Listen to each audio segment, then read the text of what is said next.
May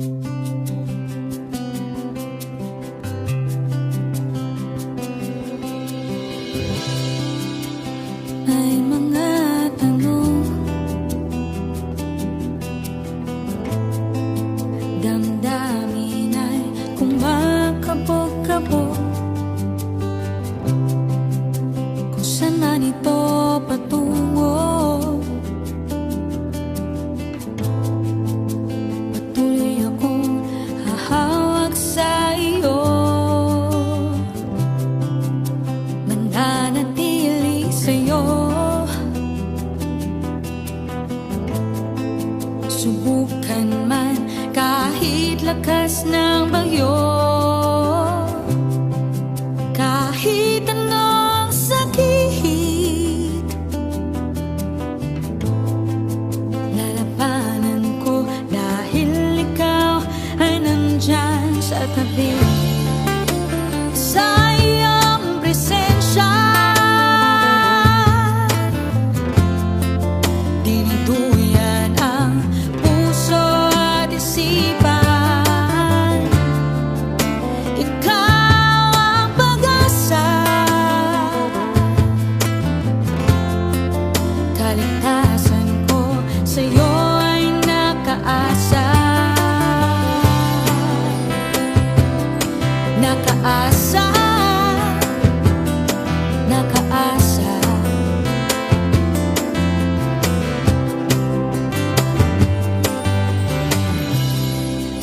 Hindi ako matatakot,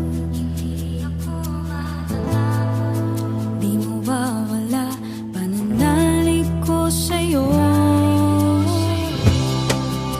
Bago-bago man daan, lalakarin ko patungo sa iyong kaligtasan.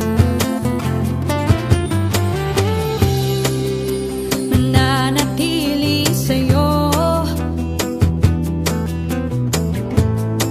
subukan man kahit lakas ng bagyo, kahit anong sakit, lalabanan ko dahil ikaw ay nandyan sa tabi. Sa iyong presensya, dinuduyan ang puso at isipan. Ikaw ang pag-asa, kaligtasan ko sa'yo ay nakaasa. Nakaasa, nakaasa. Sa'yo ay nakaasa.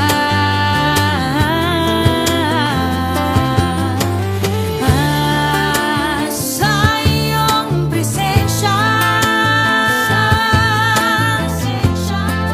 dinuduyan ang puso at isipan.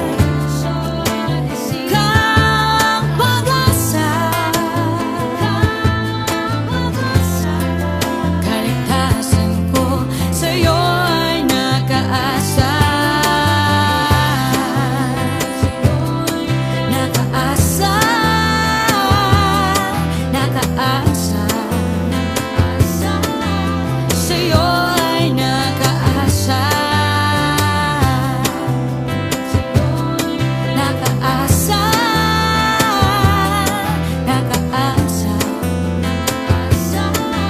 Sa'yo ay nakaasa.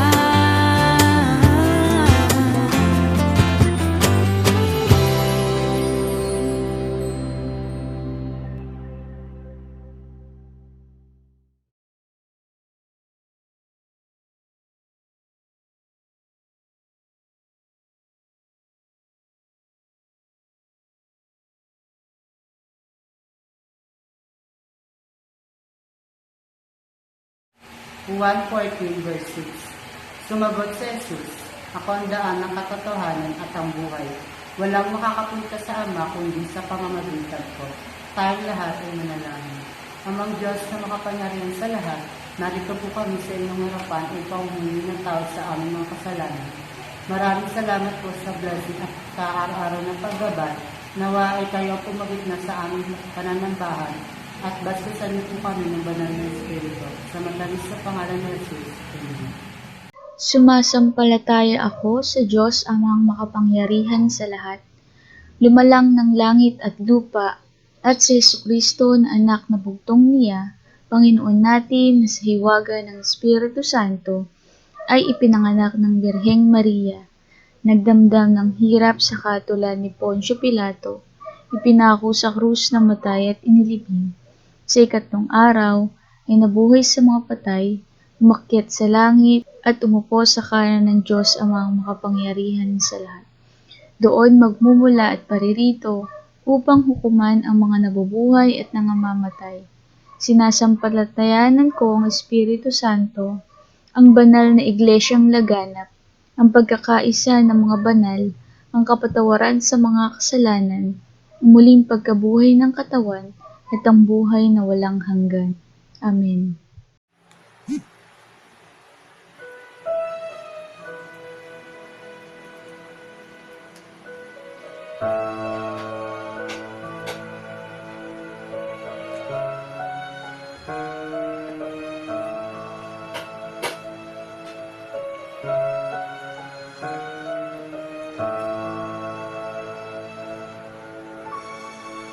O Diyos, Ikaw ang tunay na dakila sa mundo. Ikaw ang haring nagmahal ng tulad ko. Ginawa mo lahat, pag-ibig mo ay tapat at wagas. O Diyos, wala nang papangkay sa kabutihan mo. Ang ngalan mo'y itataas sa buhay ko. Sundin ang loob mo, iparinig ang nais mo. Sa lahat ng panahon, Diyos ka sa amin. Sa lahat ng oras, nariyan para sa amin. Panginoong Yesus, purihin ka, dakilain ka sa buhay ko, aming Ama.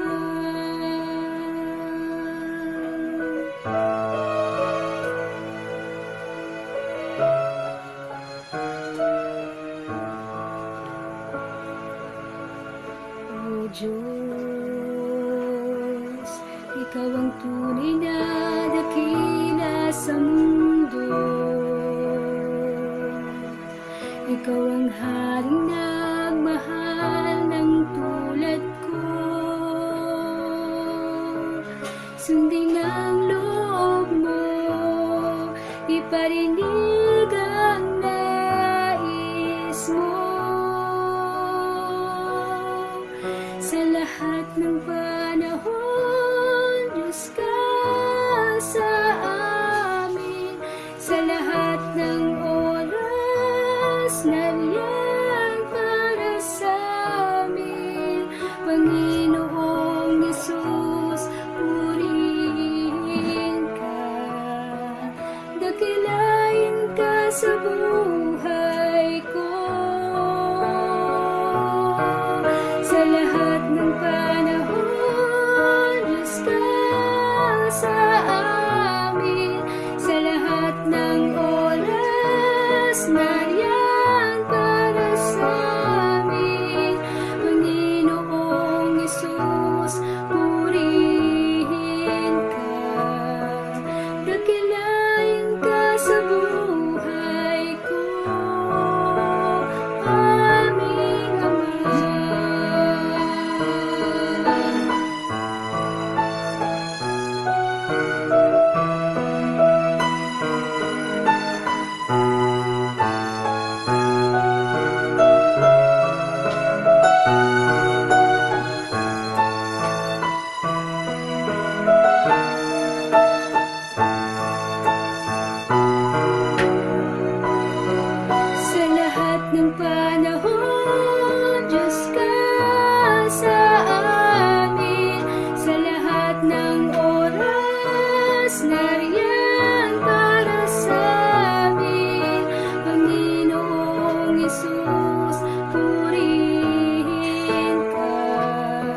araw po sa ating lahat.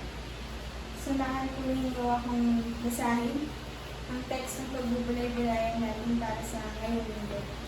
Mula sa John 15, verse 13 to 15, 13, walang may lalong dakilang pag-ibig kaysa rito na ibinigay ng isang tao ang kanyang buhay dahil sa kanyang mga kaibigan. 14, kayo'y aking mga kaibigan, kung gawin ninyo ang mga bagay na aking iniutos sa inyo. 15, hindi ko na kayo tatawagin alipin, servants, sapagkat hindi nalalaman ng alipin kung ano ang ginagawa ng kanyang Panginoon. Ngunit tinatawag ko kayong mga kaibigan, sapagkat ang lahat ng mga bagay na narinig ko sa aking Ama ay mga pinakilala ko sa inyo. Tayo po lahat ay nanalangin. Ama namin Diyos sa mga kamilihan sa lahat. Naway ikaw po ang maging sentro ng pananambahan na ito, Panginoon, at hiyaan mo na mangusap ka sa iyong lingkod, Panginoon, at ikaw ang siyang magsalita, Panginoon, at ikaw ang siyang kumilos sa bawat isa sa amin, ikaw ang siyang yumakap, at ang Holy Spirit, Panginoon, ang siyang mamuna sa sambahan na ito, sa pananambahan na ito, Panginoon. Ikaw ang yumakap sa bawat isa sa amin, Panginoon. Ikaw ang siyang magparamdam ng pagmamahal mo para sa amin, at tulungan mo ang iyong lingkod na maiparating ng maayos ang mensahe na nais mong sabihin, Panginoon. Ikaw ang siyang magsalita, Panginoon. Ikaw ang siyang kumilos. In the mighty name of Jesus we pray. Amen. Magandang araw po muli. Ang tema po ng pag-uusapan natin ngayong linggo ay pinamagatang solidarity of friendship in the church. Ano nga ba ang solidarity? Solidarity, kung tatagalogin natin ay pagkakaisa. Kung tatagalogin po natin ang ating pamagat para sa ngayong linggo, solidarity of friendship in the church, pagkakaisa ng pagkakaibigan sa simbahan. Ano nga po ba ang pagkakaibigan? Ano nga ba ang friendship sa pananaw natin at sa pananaw ng Panginoong Jesus? Meron pong 3 punto na nagsasabi na kung gaano kadakila ang pag-ibig na meron sa isang pagkakaibigan, sa tunay na pagkakaibigan. Para sa pangunang punto, friendship has no title. Sa pagkakaibigan, walang mataas, walang mababa, walang leaders, walang pangulo, o walang master. Di ba po, hindi naman po kasi nabuo ang pagkakaibigan ng dahil pinilit niyo. Hindi naman po kasi binuo yung pagkakaibigan kasi gusto niyo magkaroon ng kaibigan. Hindi naman po ganun yun. Kumbaga, sa alaman, ang pagkakaibigan, tinatanim. Titignan pa natin kung lalago. Di ba po ang isang buto pag tinanim natin? Pag lumago siya dun sa lupa na yun, ibig sabihin hiyang siya sa lupa na yun. Pag hindi maghahanap tayo ng panibagong lupa. O kaya pag naman lumago siya dun, magtatanim pa ulit tayo ng panibagong buto dun sa lupa na yun at aalagaan natin yun. Na hindi natin namalayan na lumalaki na to, hindi natin namamalayan na tumutubo na to na nagiging masagana na yung halaman. Ganun po sa pagkakaibigan. Hindi po ito na, hindi po ang pagkakaibigan ay, di ba magkaibigan kayo? Tapos ikaw lang ay magtatanong, tapos ikaw lang ay mag-aalaga. Parang, tapos, kayong dalawa yung makikinabang. Hindi naman po ganun yun. Sa pagkakaibigan po, pantay-pantay nga po, di ba? Wala pong titulo, wala pong mas angat, wala pong mas may nakakaalam. Kundi, kung nagtanim ka, magtatanim siya. Kung magdidilig ka, magdidilig siya. Kung aalagaan ng halaman, aalagaan na din ng halaman. Kumbaga, pantay-pantay kayo. Kasi parehas ng ginusto, yung pagiging magkaibigan nyo, parehas ng hindi in-expect, kumbaga. Hindi naman po overnight ang pagkakaibigan. Hindi po siya overnight na buo. Yung kahapon magkasama kayo, tapos bukas sasabihin mo, ay, kaibigan ko yan. Hindi po ganun ang pagkakaibigan. Basahin ko po Mula sa John 15, verse 14 to 15. 14, kayo'y aking mga kaibigan, kung gawin ninyo ang mga bagay na aking iniuutos sa inyo. 15, hindi ko na kayo tatawagin alipin or servants. Di ba po sa mundo to, pag inuutusan ka ng isang tao, ang presidente, may inuutosan, kumbaga, sekretary, gano'n. Tayo, pag may inuutosan tayo, ang tawag natin doon is alipin, tagasunod, gano'n. Pero kay Jesus, hindi gano'n. Pag sinunod mo yung utos niya, ibig sabihin, kaibigan ka na niya. Paano nangyari yun? Kung iisipin niyo po ano po ba yung utos ng Panginoon sa atin, kung ano po ba yung nais niyang gawin natin. Di ba more on show love, forgiveness, patience sa ibang tao. Kung pagsasama-samahin niyo po yun, ang pagkakaibigan po para kay God is yung inuutosan niya tayo na maging kawangis niya. Di ba? Ganun naman talaga, di ba, pag magkaibigan. Minsan kaya mo nagiging kaibigan yung tao kasi katulad mo siya. Kasi nagkakasundo kayo. Kasi merong bagay na magkapareho kayo. Kahit sabihin natin magkaiba kayo ng mga gusto gawin sa buhay, merong bagay na pinagkakasunduan kayo. Ganun yung tingin ng Panginoon. Na gusto niya, maging kawangis niya tayo. Inuutosan niya tayong maging kawangis niya para maging kaibigan niya tayo. Hindi niya tayo inuutosan dahil alipin niya tayo. Pag naging kawangis na tayo, pag naging magkatulad na tayo, pag naging magkaisa na tayo, magkaibigan na tayo. Di ba para pong sa simbahan? Kaya tayo nagkakasundo. Kaya tayo magkakaibigan. Kasi meron tayong isang pare-parehong gusto. Magkakaiba man tayo ng gampanan sa simbahan, pero meron tayong iisang layunin sa simbahan. Yun yung maging kawangis ng Panginoon. Kaya nga po tayo nagkakasundo. Kasi pare-pareho tayong gustong maging kawangis ng Panginoon.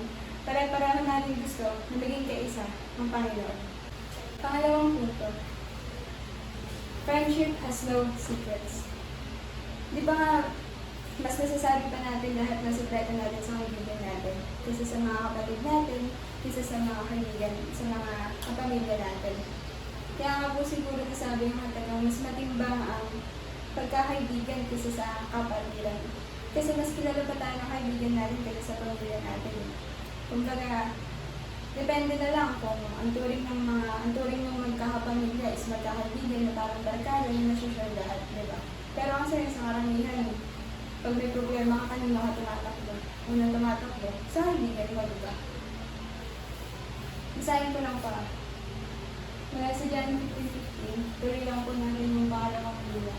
Sapagkat hindi nalalaman ng alipin kung ano ang ginagawa ng kanyang Panginoon. Di ba po sabi natin, kung babalikan po natin yung unang punto, sinasabi na inuutosan tayo ng Panginoon na sumunod sa utos niya, yun ay maging kawangis niya. At pag gusto mo maging kawangis ng Panginoon, pag gusto mo sumunod sa utos ng Panginoon, di ba ano po bang ginagawa natin? Halimbawa po sa mga pag naiidolo tayo, di ba gusto natin na maging kawangis nila tayo, gusto natin na maging katulad tayo nila. Diba? Gusto natin na pareho tayo sa kanila.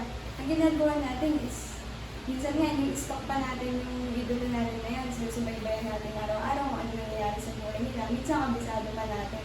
Kasi kinikilala natin sila. Kasi gusto natin sila maging kawangis. Ganun din po sa Panginoon.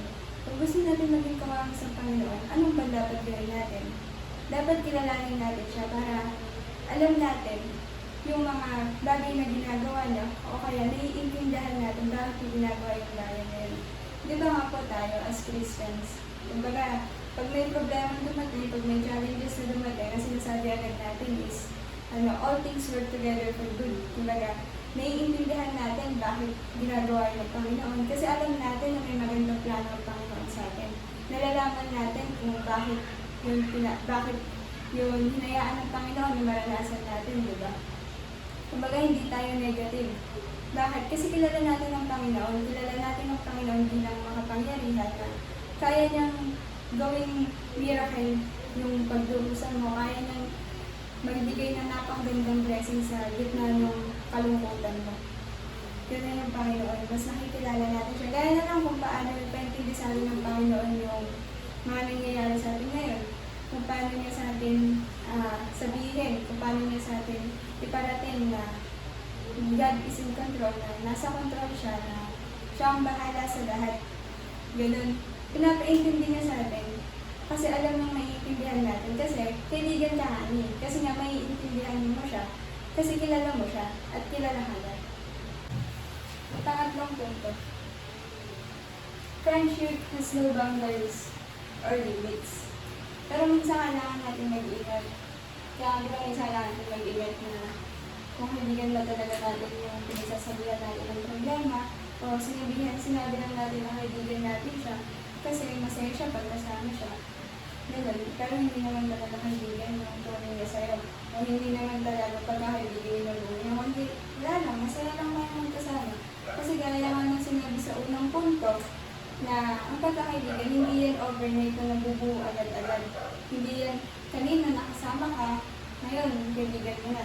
Hindi yan ganun. Kumbaga, it takes time talaga, madaming process na pagdadaan para masabi tunay na pagkakaibigan yung meron kayo.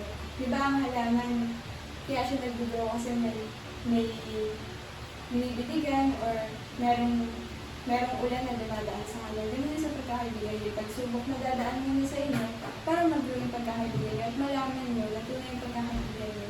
Kasi tatatag yung pagkakaibigan nyo. Kaya mag-iingat tayo sa mga sinasabihan natin na kaibigan natin. Kasi hindi lahat ng sinasabi natin kaibigan tayo. Kasi nga, kung sinabi kaibigan mo, inaalis mo lahat ng boundaries or limits. So, pag sinabi mo kaibigan mo yung tao yan, hindi naman talaga, at nasabi mo sa kanya naman, magsisisi ka, or magkakasakitan kayo, or magkakasiraan kayo, someday. Diba? Kasi diba, yun nga, inaalis yung boundaries or limits. Parang sa, di ba may mga kaibigan tayo na gano'n, na tinatama yung pagkakamali natin, gano'n.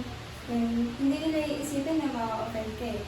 Ang iisipin nila, sasabihin nila sa ito kasi ang nasa isip nila is mapabuti ka. Hindi nila iisipin na pag sinabi ko ba ito, ano bang magiging dating sa kanya? Magiging negative ba? Iisipin ba niya na masama akong kaibigan kasi tinatama ko siya. Talagang binibreak nila yung boundaries na ang ginagawa nila kasi basta gusto nilang mapabuti ka dahil nga tunay kang kaibigan. Dahil nga tunay nila na kaibigan ka. Galaw. Tapos meron din naman tayong mga kaibigan na sasamahan tayo as in sa lahat. Sa lahat na gagawin natin. Tapos wala din limit yan kasi hindi nila iisipin yung consequence pagkatapos ng mga bagay na ginawa niya. As in sa lahat, susuportahan ka niya. Hindi niya iisipin yung consequence. Di ba po? Ganun yung pagkakaibigan. Talagang magagawa mo lahat para sa kaibigan mo. Masasabi mo lahat para sa kaibigan mo. Magiging malaya ang masasabi sa kaibigan mo na masabi lahat. As in lahat mo, sa'yo lahat nangyayari sa buhay mo, masasabi mo doon. Pag sinabi mo kaibigan mo yung taong yun. Nang walang hiya, as in lahat. Lahat. As in malaya ka nasasabi lahat. Parang sa school po, di ba? Pag magkakaibigan kayo sa school, kung ano ulam ng isa, ulam din ninyong lahat. Naranasan mo ba yan?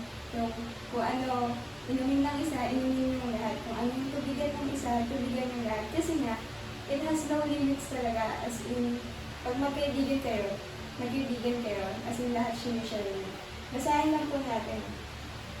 Ituloy lang po natin yung sa John 15:15, yung panghuling hilinga.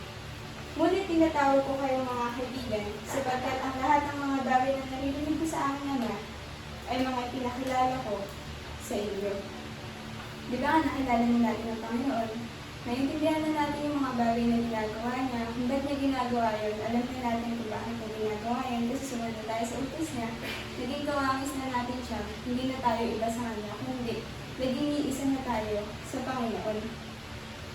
Eh di ba pag may kaibigan tayo, pag totoo ang kaibigan mo yan as in kilala mo yung kaibigan na yan, kahit hindi yan magsalita, makikita mo sa kilos niyan kung may pinagdadaanan yan. As in, kahit hindi niya sabihin sa'yo ng direct na malungkot siya, makikita mo sa kilos niya na malungkot siya. Pag naman minsan sa mata, titigan mo lang yung mata niya na alam mo na may pinagdadaanan yung kaibigan mo. Parang si Jesus, di ba? The way na nakilala na natin siya, kaisa niya na tayo. Kumbaga, alam mo na kung paano makipag-communicate ng Panginoon sa'yo. Tama sa kaibigan, alam mo na kung paano siya makipag-communicate kahit hindi niya sabihin sa'yo ng direkta yung nararamdaman niya. Di ba nga po minsan pag inaatasin tayo sa simbahan na may mga kailangan tayong gampanin. Ang una agad natin takbo kay Jesus. Sasabihin natin, Panginoon, ano po ba yung will niyo? Ano po ba yung gusto niyo mangyari? Ano po ba yung gusto niyo gawin ko para sa samahan ng simbahan? Ano po ba yung gusto niyo iparating ko? O iparating ko, Panginoon, na gagamitin mo ako? Hindi naman, pag tinry mo yun, hindi naman agad-agad bababa si Jesus, o bababa yung Panginoon, tapos tatabihan ka, tapos sasabihan ka na, anak, gano'n ang simplado dyan, dali, gawin mo to, gawin mo yan, tapos ito. Hindi naman po ganun, di ba? Kumbaga, at some reason, alam natin kung paano makipag-communicate yung Panginoon. Kasi kilala natin siya eh. Kumbaga, pag may pumasok sa isip at puso mo, hindi mo iisipin na iba yung nagsabi nun. Alam mo agad sa sarili mo na, oh, Panginoon ang nagsabi sa akin nito. Panginoon ang nagpaparating sa akin nito. Hindi ka away o hindi ang kahit na sino. Hindi ang kapatid mo o kaibigan mo, hindi Panginoon. Kasi nga, kilala mo siya, alam mo kung paano siya mag-communicate. Hindi man natin paliwanag kung paano kakakausapin ng Panginoon, pero mararamdaman mo yun at kabisado mo yun. Kasi nga, kilala mo siya at kaibigan ka niya at kaibigan mo ang Panginoon. Tulad na lamang po ng, di ba, pag, halimbawa, ikaw yung nasa harap, tapos may dalawang kaibigan na nasa likod na malalakas man trip. Di ba, pag may nangalabit sa'yo, alam mo agad, kahit hindi ka lumingon, alam mo agad kung sino yung nangalabit sa'yo, kung sino yung nangiinis sa'yo, kahit hindi ka lumingon. Kasi kilala mo siya, alam mo kung paano niya gagawin yung bagay na yun, alam mo na ginagawa niya yung mga ganung bagay na nangaasar, gano'n. Gano'n din kung paano natin nakilala ang Panginoon. Bali, alam mo kung paano siya makipag-usap, alam mo kung paano siya magsalita sa'yo, alam mo kung ano yung mga bagay na gusto niyang iparating sa'yo. Tulad ng kaligtasan, kung paano binahagi sa atin yung Panginoon na Jesus. Hindi dahil sa harapan dapat tayo, kundi dahil kahit makasalanan tayo, ay mahal niya tayo. Hindi niya binasihan na makasalanan tayo kung halimbawa, hindi niya tinignan na yung mga ginagawa natin ng nakaraan, hindi niya binasihan yun, sinabi niya na, ay makasalanan ka, hindi kita kaibigan. O kaya, kaibigan kita nga sa makasalanan ka, kaya hindi mo deserve yung pagliligtas. Hindi naman po ganun na tinignan tayo ng Panginoon, di ba?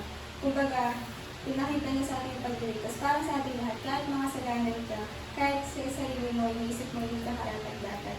Pero sa Panginoon, kahit makasalanan ka, gagawin ka na karapat-dapat para sa pagligtas. At so kung paano po bang nating paraan na nalaman yung kaligtasan na yun? Hindi naman po yun agad na, hindi naman po yun dumaan lang sa kanto si Jesus sasabihin sa'yo, di ba na, anak, punta ka sa simbahan, may kaligtasan doon. Hindi naman ganun, di ba? Paano ba natin nalaman yung kaligtasan? Nalaman natin yun kasi kinalala natin ang Panginoon.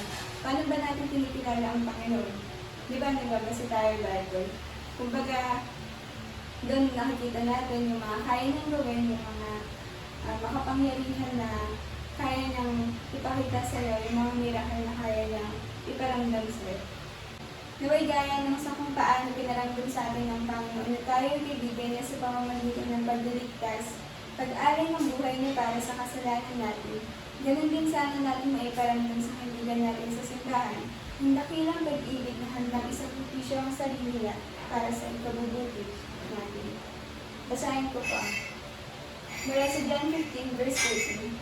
Kulang may lalong dakilang pag-ibig kay sarito na ibinigay ng isang tao kanyang buhay dahil sa kanyang mga kaibigan. Di ba po nakakatuwang isipin na kung sa paanong pinili ng Panginoon na itong mundong makasalanan na to na tubusin yung kasalanan natin kahit hindi naman siya sigurado kung pipiliin ba natin maging kaibigan siya. Yung isa pa lang na hindi pa tayo nabubuhay, hindi pa natin kilala ang Panginoon, tinais niya na pala tayo na maging kaibigan.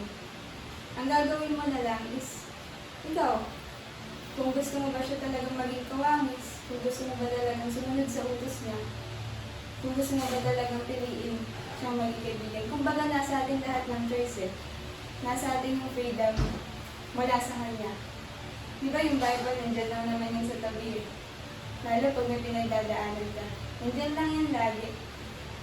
Ang gagawin mo na lang is, bubuksan yan na kung kailangan mo ng kaibigan, buksan mo na yung Bible, nakikilala mo ang Diyos, makakatagpo ka ng kaibigan. Ganun niya, parang nilibre yung sarili niya para sa ating lahat ng mga kasalanan. Hindi niya tayo tinignan bilang mga kasalanan. Nakikita niya tayo bilang kaibigan niya. Nakita niya tayo bilang karapat-dapat sa gitna ng mga kasalanan natin. Naway sa kung gaano pinamalas sa atin ng Panginoon yung dakilang pag-ibig sa pagkakaibigan. Nais niya din na kung pipiliin mo maging kaibigan niya, ipamalas mo din sa iba yung dakilang pag-ibig ng pagkakaibigan na yun. Ipakita mo sa iba yung totoong meaning ng pagkakaibigan sa Panginoon. At isa na dito, yung pinakahigit na meaning ng laki ng pag-ibig is yung ang mabuhay para sa iba. Lalo na sa mga taong kasamahan mo sa simbahan. Sa nabuong samahan natin sa simbahan, masasabi natin na merong mga naging kawangis ng Panginoon na pinaranas sa atin yung dakilang pag-ibig sa pagkakaibigan. Yung mga naging kawangis ng Panginoon na naging dahilan kung bakit ginusto rin natin na sumunod sa utos ng Panginoon na maging kawangis niya din. Sila yung mga naging kawangis ng Panginoon na tinuruan tayong magkaisa sa pamamagitan ng magkaroon ng isang layunin ang sundin ang utos ng Panginoon at papurihan siya. Gaya na lamang ng ating Pastor Joel at Nanay Tessie. Kitang-kita naman po siguro natin yung sakripisyo nila para sa atin. Si Nanay Tessie na papagalitan ka pag di ka pa kumakain, kahit siya mismo hindi pa nakakakain. Kasi inaasikaso niya tayo eh. Kahit huli na siyang kumain, okay lang. Hindi niya tinuring na kaiba kahit na hindi naman niya tayo kaano-ano. Hindi niya pinakita sa atin na iba tayo. Kumbaga sa lahat, ganun yung turing niya. Yung tipong pag may bagong dadating at basta pumasok ka sa tahanan ng Diyos, ipaparamdam niya sa'yo na kaibigan ka niya. Ipaparamdam niya sa'yo yung pagkakaibigan na meaning ng pagiging pagkakaibigan na kawangis ng Panginoon. Ipaparamdam niya sa'yo agad yan. Hindi kung papakainin ka niya talaga. As in, kahit maubusan na siya ng kanin, mabusog ka lang. Pupunuin niya pa nga talaga yung plato mo eh. Para lang makakain ka ng maayos. Kahit mawalan na siya, okay lang. Kahit huli na siyang kumain, okay lang. Makita niya lang tayong kumakain lahat. Si Pastor Joel na tinagurian natin ang ama ng tahanan natin. Ngunit higit sa anak, tinuring niya tayo. Kung saan tinuring niya tayo na parang kaibigan niya na nakakabiruan natin, nakakaasaran. Hindi niya masyadong tinaas yung sarili niya bilang pastor siya. Pinaramdam niya na magkakaisa tayo, na magkakapantay-pantay tayo. Hindi niya pinakita sa atin na, pastor ako, ikaw, kabataan ka, gawin mo to, utusan ka niya ng ganyan. Hindi ganun eh. Hindi ganun yung pinaramdam niya sa atin eh. Kumbaga, pinakita niya talagang kabantay natin siya. Naalala ko pa nga po nung mga panahon na nagpaplano na maglinis ng simbahan. Siya bilang pastor, naiintindihan natin kung hindi siya makaka-attend eh. Pero hindi eh. Siya bilang pastor, siya pa talaga yung nauna, siya pa yung nagbawanes. Nakaputing t-shirt lang. Talagang pinapakita niyang pantay-pantay tayo. Kaya siguro naging ganito yung turingan natin sa isa't isa na naging pantay-pantay tayo. Nandun sila ni Nanay Tessie habang naglilinis, si Nanay Tessie na gagawa ng paraan para makatulong. Hindi kung gagawa siya talaga ng merienda, kasi kasuhin niya yung merienda para makain natin habang naglilinis. Tapos si Pastor Joel na kung saan, di ba nga, tinuring niya tayo na isa sa kanya, nakapantay niya. Hindi niya tayo nilimitahan. Kumbaga, kung ano yung sa tingin na kaya niyang gawin, kaya din natin. Kasi hindi niya tayo tinignan bilang bata lang, hindi niya tayo tinignan bilang kabataan lang yan, hindi niya kaya yan. Kumbaga, tinignan niya talaga tayo bilang kapantay niya, kapatid niya, kaibigan niya sa Panginoon. Kaibigan niya, sasamahan natin sa simbahan. Minsan pa nga, kahit sila na yung mawawalan, sinasakripisyo pa rin, ginagawa pa rin nila. Parang sinasakripisyo talaga nila yung mga sariling hangarin nila para sa kabutihan natin.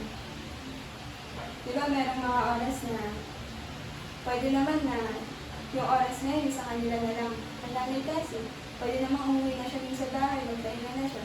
Si Pastor Joel, pwede naman din na umuwi na din siya sa bahay, magpahinga na siya. Pero hindi eh. Sinasakripisyo na yun para magkaroon ng magandang samahan ng simbahan, para lumago yung simbahan, hindi lang bilang gusali, kundi bilang pamilya, bilang magkakaibigan. O diba? Dahil po sa mga pinaramdam nila na magkakaibigan tayo, pantay-pantay tayo, nagkaisa tayo, at naging mas bukas pa, mas bukas para sa isa't isa. Mas naging matatag, mas naging solid, tipong walang makatitibag, walang makakapagpahiwalay sa kung ano yung naranasan natin na samahan. Dahil pinangunahan tayo ng dalawang tao na kung isipin nyo, sila yung mas nakakatanda. Dapat talaga sila yung pangunahan tayo. Kumbaga, tayo, pwede naman tayong utusan na lang nila. Hindi eh. Sila yung mas nakakatanda. Pinakita nila na kapantay niyo pa rin kami kahit yun to. Na pag may gawain, tutulungan namin kayo, susuportahan namin kayo, sasamahan namin kayo. Hindi namin kayo iwan sa ere. Kasi isa tayo, pantay-pantay tayo. Lalo na para sa Panginoon Jesus. Dahil sa pinaramdam sa atin ng mga taong kawangis ng Panginoon, nagkaroon tayo ng pagkakaisa. Ang pagkakaisa sa pagkakaibigan sa simbahan na may kalakip na serving. Serving sa paraan na maglilingkod ka sa kaibigan mo nang walang hinihing kapalit dahil sa gusto lang natin na mapasaya yung taong yun. Gusto natin yung ikabubuti ng kaibigan natin kasi mahal natin sila. Diba nga merong mga times na yung kaibigan mo habultol lang habultol. Tapos kahit hindi ka naman niya utusan na kumuha ng tubig, kumuha ka kasi gusto mo mapakalma yung kaibigan mo, gusto mo na maging okay siya, gusto mo na wala, parang normal na response na lang natin yun sa kaibigan natin. Di ba ganun yung mga Pilipino?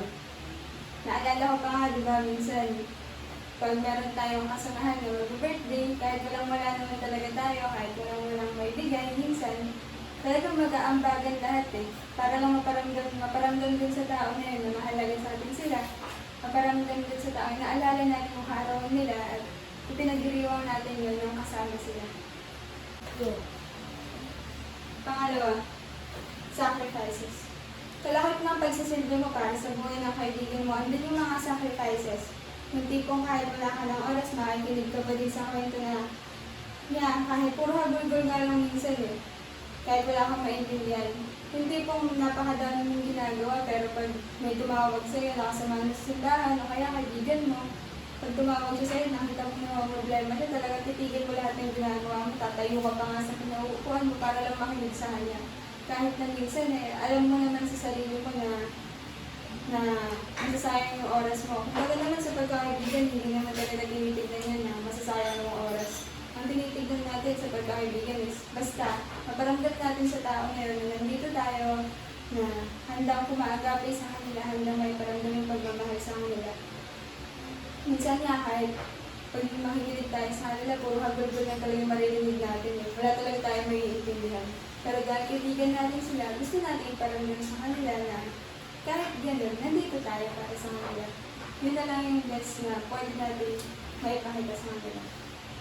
Sa pagsaserve, sa pagsasacrifice, wala naman tayo, pag ginagawa din para sa kaibigan natin, wala naman tayo nag-benefit dun, di ba? Pero sa bandang dulo, makikita mo na merong happiness na magiging masaya ka. Sa pagsisilbi mo sa tao, sa mga kaibigan mo, sa pagsasakripisyo mo para sa kanya, di ba parang i-feel na ang saya? Kasi nandun ka para sa kaibigan mo, masayang maglingkod, magsakripisyo. Tulad nila Pastor Joel, nila Nanay Tessie. Sa tuwing nagsisilbi si Nanay Tessie na gumagawa ng pagkain, pinagsisilbihan tayo para makakain tayo. Sa tuwing pinapakita sa atin ni Nanay Tessie, hindi mo makikita sa kanya na nakasimangot siya. Kahit naubusan na siya ng pagkain, hindi mo makikita sa kanya yung nakasimangot siya. Kahit nga, parang hindi mo nga makikita sa kanya napapagod siya sa ginagawa niya. Talagang lagi siyang nakangiti. Ganun din si Pastor Joel. Yung tipong, di ba, pag maglilinis tayo ng simbahan, pag maglilinis ng simbahan, makikita mo lagi sa kanya, nakangiti siya. Pag nag-i-stay siya sa simbahan, nakangiti siya. Hindi mo talaga makikita na napapagod si Pastor Joel. Talagang sinasabi, mapapasabi ka na lang na napapagod ba ng tao? Parang gano'n. Hindi mo makikita sa mukha nilang napapagod sila habang naglilingkod sila. Habang nagsasakripisyo sila ng oras nila na dapat para sa kanila na lang pero ginagawa nila para sa atin, para sa samahan ng simbahan. ang nakikita lang natin na nakukuha nila isang tilis. Sobrang saya nila pag ginagawa yun. Kasi nga, ginagawa nila yun kasi kaibigan nila tayo. Kasi pinaparamdam nila sa atin na hawangin sila ng Panginoon. Kaso nga lang, meron din mga oras na nagsasakripisyo nila para sa atin na kaibigan tayo. Hindi kung kahit di talaga sila okay, sasabihin na lang nila na okay lang sila. Na sila na lang. Kasi ayaw nila mag-alala tayo. Yung ganun. Di ba, pag minsan mag-i-stay sa simbahan, mag-meeting, sabihin ni Pastor, ako na lang yung a-attend doon. Ganun. Okay lang, masaya doon siya doon. Ganun. Kaya total naman, nakikita naman natin talaga sa kanya na masaya siya. Masaya siyang nagsiserve. Masaya siyang nagsasacrifice sa atin. Hindi dahil tungkulin niya yun eh. Kasi nakikita mo na dahil kasi kaibigan niya turing niya sa'yo. Na pamilya yung turing niya sa atin dahil. Yeah. At sana ngayon masabi natin na naging mabuting at mapagmahal silang kaibigan para sa atin. Oo, naranasan natin yung pagkakaibigan na katulad ng sa Panginoon. Nagampanan nila naman yung kawangas ng Diyos sa lahat ng bagay para sa atin. Para sa ating mga kaibigan niya. Nakakalungkot na mayroon yung kailangan mamaalam sa samahan na to. Simbahan natin na naging tahanan na dahil sa mga tinagurian nating ama at ina na hindi tayo tinuri na iba dahil nagampanan nila yung tungkulin nila sa atin. Kahit ngayon siguro napaka-hirap pa rin isingin sa atin yung na wala na sila. Hindi natin na-imagine yung simbahan na wala na si Pastor Joel, wala na si Nanay Tessie. Parang kulang eh. Hindi talaga natin makita. Ang hirap talaga ng tignan na gano'n na wala na silang dalawa. Pero hindi naman porket kulang ang samahan, ibig sabihin, matitibag na yung buong pagkakaibigan. Minsan nga, pag may umaalis, mas nagiging matatag yung pagkakaibigan. Hindi dahil umalis sila, kundi dahil mas iniwan nila yung pagmamahal na pinaramdam nila para sa atin. At dahil din sa pagmamahal na yun, dahil din sa pagkakaisa na yun na pinaramdam nila, dahil din sa pagpaparamdam nila na pantay-pantay tayo, yun, dun tayo nagkasundo lahat.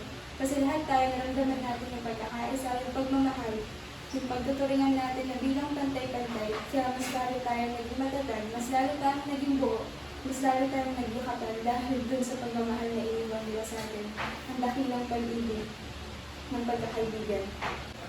Basahin ko lang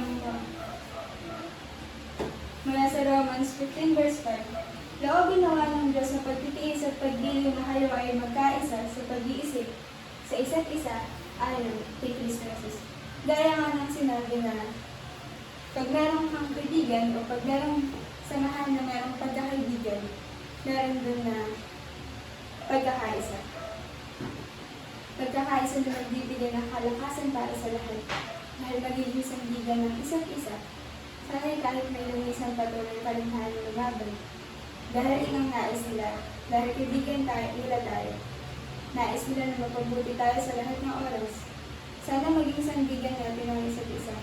Masakit man, oo, mahirap. Pero tandaan natin na gaya ng kung paano pinaramdam sa atin ng Panginoon na nandyan lang siya dahil kaibigan niya tayo. Ganun din ang mga taong namamaalam sa ating samahan. Nawala man yung presensya nila. Pero yung pagmamahal at yung maging mabuting ehemplo na iniwan nila para sa atin, nandoon. At yun yung niyayakap natin lahat, yung pagmamahal nila. Kaya tayo nagkakasundo. At gaya ng sinabi na hindi porket na maalam sa ating samahan ay tuluyan ng nawala. Nandiyan lang sila gaya ng Panginoon. Sinasabi na magpatuloy ka, magpatuloy tayo. Dahil kung alalahanin natin kung paano sila nagiging masaya sa tuwing nakikita ang sagana ang pagkataan, sagana ang mismong samahan natin sa simbahan, at kung paano natin nakita yung mga sakripisyo na ginawa nila para maging matibay yung samahan natin, maging matibay maski sa gusali ng simbahan.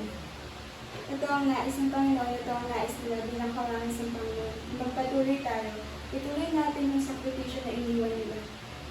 Ituloy natin at pahalagahan natin yung mga bagay na ginawa nila para sa samahan natin. Hindi naman sila nawala. Kasi hindi pa din yung pagmamahal. Kaya nga hindi mag-sink in sa atin na wala na sila. Kasi ramdam na ramdam pa din natin yung pagyakap nila sa atin, ang pagpupursige nila sa atin. Kung saan, kung dahil sa mga nangyari, mas nakita natin yung strength, in solidarity of friendship in church. Matuto tayong maging sandigan at kalakasan ng isa't isa. Dahil na tayo lang yung nagkakaisa. Tayo lang yung nagdadalanan. Tayo lang yung nagkakasundo. Sino-sino pa ba magtutulungan? Tayong mga magkakaibigan lang din naman, di ba? Tulad nga ng sinabi kanina, na friendship has no secrets, has no boundaries or limits. Walang titulo. Hindi porket nakakataas ka, bawal ka nang umiyak. Kasi pinaramdam nila sa atin, napantay-pantay tayo. Na okay lang yan, na magdalamhati tayo as iisa. Kasi yun yung pinaramdam nila sa atin. Pero sa pagdadalamhati na yan, makikita natin yung kalakasan na nanggagaling sa bawat isa. At nais nila, magpatuloy pa tayo. Kaya kung gusto mong hinto, huwag. Kung gusto mong sumuko, huwag. Kung nais natin paramdam ang pagmamahal nila para sa atin, kung nais natin suklian yung pagmamahal nila para sa atin, ituloy natin ang naiwan nilang legacy. Di ba pansin naman natin dyan sila masaya sa tuwing tumatatag at nagsisilbi para sa simbahan. Ituloy natin yun para masuklian natin yung pagmamahal na iniwan nila sa atin. At makikita natin na doon lang natin sila makikita masaya. Sobrang saya. Diba? Sarap suklian yung pagmamahal na iniwan nila sa atin na hanggang ngayon nandito para sa atin. Meron pa akong hinandang tula. Hindi ko man alam kung sa paraan nito mapupunan ko ang nawala. Mapupunan natin ang nawala. Pero nais ko pa rin ipadama kung gaano sila kahalaga sa buhay. Sa paunang ingan na isubulit sa unang pahina, umpisahan sa simbahan, kalaunan ng naging pamilya. Pamilya na nagturingan ng magkakaibigan. Magkakaibigan na hindi marunong magdiman at laging nagdadamayan. Magkakaibigan na hindi titulo ang batayan. Isang pagkakaibigan na gaya ng pinamalas ng Panginoon sa bawat isa, kung saan natutong magkaisa at hindi tignan ng bawat isa bilang iba. Dito sa simbahan na may samahan, dito ang tunay na pagmamahal ng isang kaibigan ni aning naranasan. Pagkakaibigan na pinangunahan ng pagmamahal ng isang anak at pagmamalasakit ng isang ina. Sobrang nagpapasalamat kami sa Panginoon dahil sa pamamagitan ninyo, naranasan namin ang tunay na kahulugan ng pagkakaibigan na kung paano ito pinaranas ng Panginoon. Salamat sa inyo dahil kayo'y naging tuwangis ng Panginoon at pinadama sa amin ang tunay na kahulugan ng kaibigan sa lahat ng panahon. Mahirap man tanggapin ang kaliluyan ng mga daon. Hindi pa rin namin makita kung paano na ang tahanan kung saan na ito pangaroon. Ngunit nawa ang suporta at pagmamahal na ang siyang magbigay sa amin ng gabay upang ang samahan sa Panginoon ay maging mas matibay, upang piliin na magpatuloy sa naumpisahang tulay patungo sa binibig ng tagumpay. Dahil alam namin na iyon ang nais mo, ang makita kami nakatayo, lumalaban, pinagpapatuloy na iwan yung proyekto, mga proyekto na nagpapatatag ng relasyon namin sa Panginoon. Naway ang pagmamahal na iniwan nila sa ating pagkakaibigan, maging gabay at ilaw sa ating samahan. Dito sa simbahan na di akalaing magiging tahanan, at nang makita natin ang bawat isa bilang sandigan at kalakasan. Dahil yun ang pinakilala ng tunay na kahulugan ng pagkakaibigan, gaya ng pinamalas ng Panginoon sa atin ng mga tinuring niyang kaibigan. Magkaisa na nga tayo. Dahil sa iniwan nilang pagmamahal, gawin natin ngayong kalakasan at sandigan at magpatuloy sa naugbog na laban.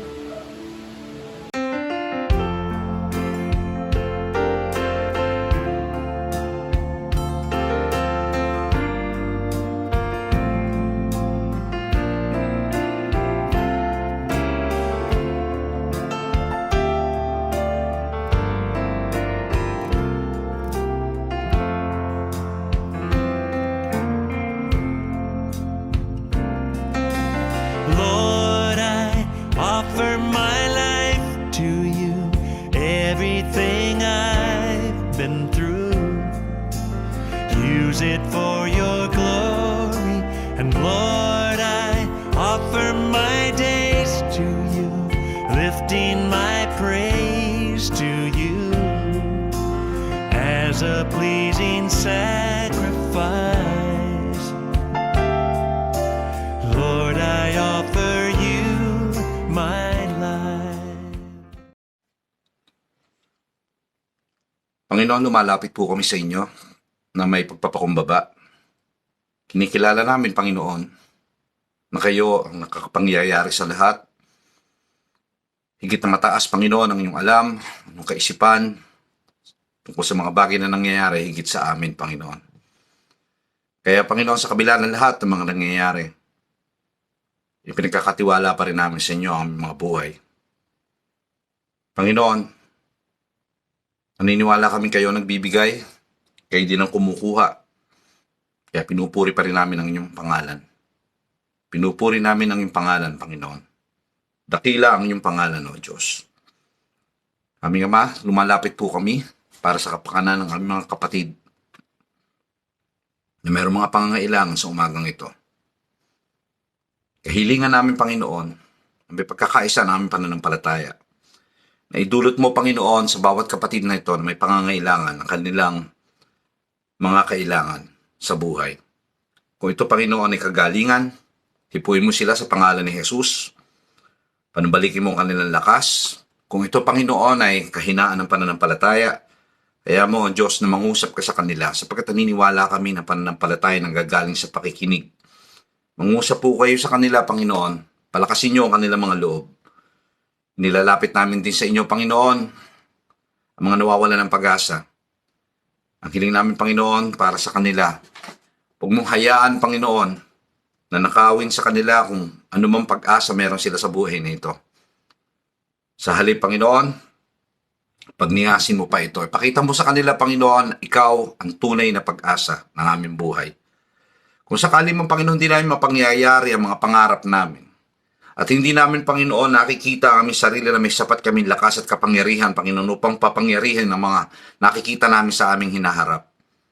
Dalangin namin, O Diyos, na sa biyaya mo, bigyan mo kami, Panginoon, ng kakayahang makita, Panginoon, ang iyong kapangyarihan, na kung ano ang pwede at kaya mong gawin, Panginoon, para sa aming mga buhay.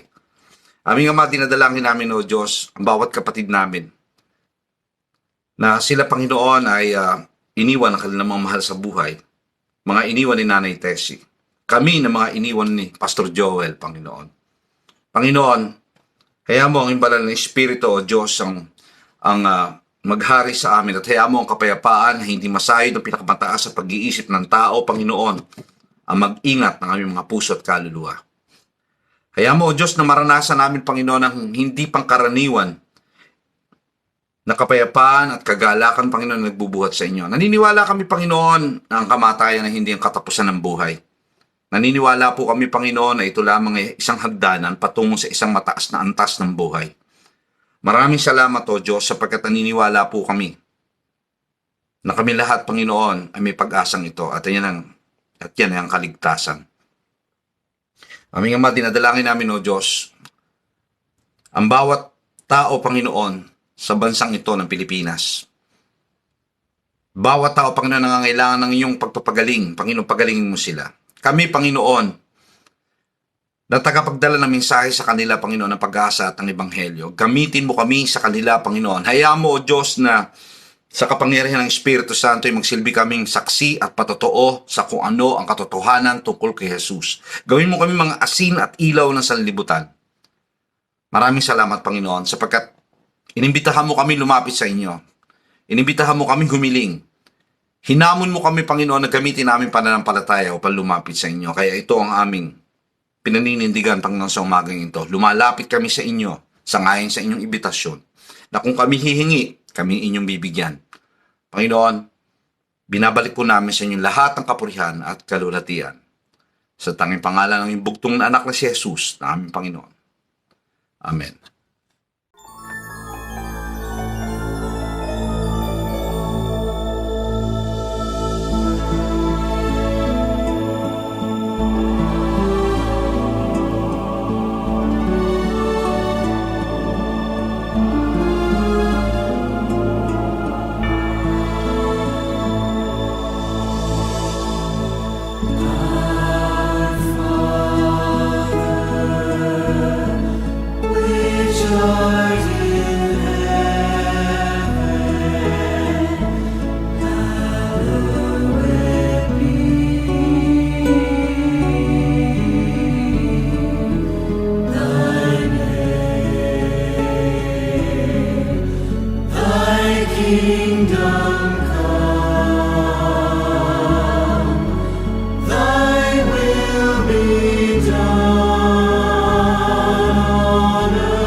sa isang Panginoon at isang Diyos na naglikha sa atin.